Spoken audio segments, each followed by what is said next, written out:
receivers?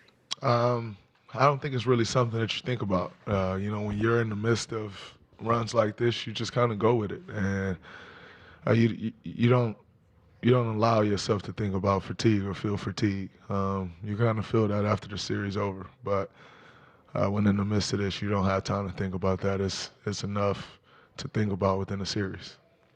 Brian on the left. Draymond, in the playoffs, it's very common, and I know you have too, have your family around with you, especially in the playoff, especially in the road. What is it like to be able to share this with your son? He's older now and maybe can appreciate what's going on more.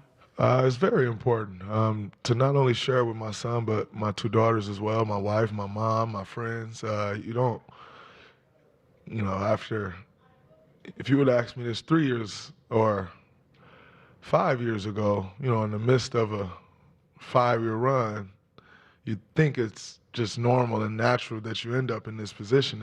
And then after the last 2 years, you just realize it's not guaranteed, and anything can happen in the blink of an eye that changes everything. And so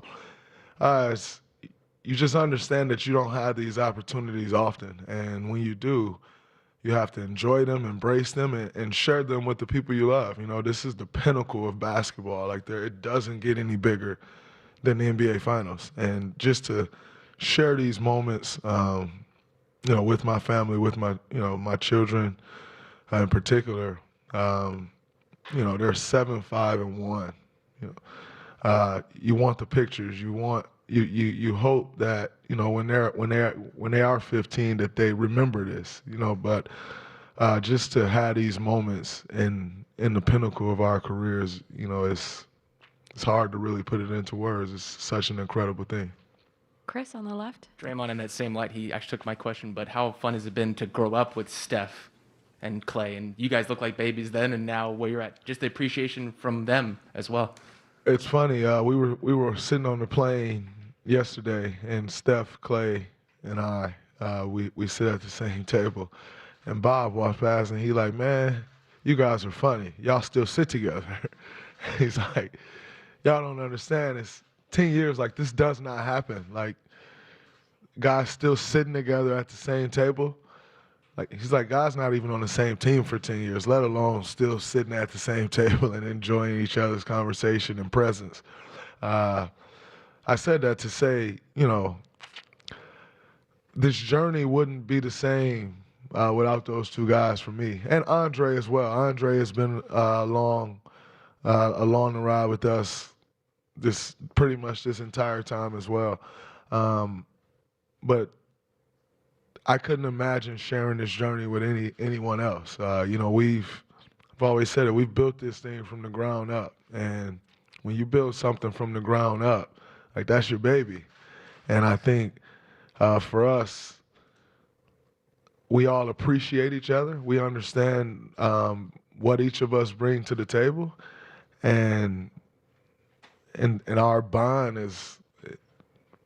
it stretches far past what we've accomplished on the basketball court. You're talking the bonds; those bonds will last forever. We're linked and connected together forever. So to know that we've been on this journey together now for 10 years is such a special thing. And the 10-year anniversary, if you will, to be in this position is great. Now, in saying that, still one win away. So as special as it is, there's a way to cap this all off, and it's coming in with the right focus and intensity level tomorrow, and being ready to try to close this thing out. Shayna in the back. Draymond, you've mentioned point of attack defense a lot this series. How important has that been in winning the turnover battle and locking in defensively? It's very important. I think with your when your defense is good at the point of attack, it allows your help defense to be there. There's no one person that can stop Jason Tatum. There's no one person that can stop Jaylen Brown. At times in this series, there has been no one person that can stop Marcus Smart. But if you put up force at the point of attack, then you allow your help to have the time to respond to wherever they need to be, or whatever it is they need to respond to, and get in the right position and help. And so I think that point of attack and just not giving up straight line drives is important, because it allows it to be a team defense as opposed to their one guy beating our one guy and getting the shot that they want. Sam, back left. Dre, along the same lines of your reflections on Steph and Clay and Andre, I'm curious your perspective on Coach, because you got the guy who took over from Mark Jackson, going from the analyst booth straight to the court. You got the guy who won the title with y'all in 2015, the KD years, and then 15 and 50, getting in the mud, trying to figure out a very different experience. How has he changed all the way through? He's continued to grow. I think I think the number one change I've seen in Steve is his trust in his coaching staff. I think that's continued to grow, and not that he didn't always trust his coaching staff, because he has, and there's always been an open door policy since the day he's walked in here. But on a day-to-day basis, you can just kind of see how he's delegated, and how he's the way he uses Mike Brown, the way he uses Kenny Atkinson, the way he uses Jamin, the way he uses Decky, the way he uses CD and Jacob Rubin, and it's on down the line. And I think that is the growth, and understanding, like, man, I am only as strong as this group that I have standing next to me. And the way that they've built that group out, I think has been absolutely amazing. I think it's been a huge part to our run. And I think one of my favorite things that Steve brings to the table is he is a guy that knows what he doesn't know, and that's one of the best traits you can possess in this world, is being smart enough to know what you don't know.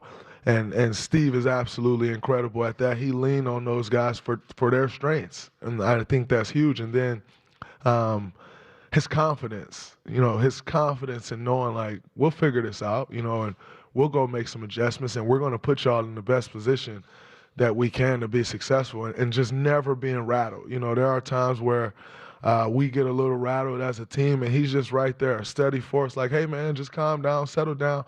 And it wasn't always like that. It wasn't always where you never, ever see him rattled. And it's just like now he's just in these moments, and that gives us so much confidence when you walk in a huddle, when you walk in a team meeting, when you walk on the bus, and he's just he's carrying himself with the confidence that he has.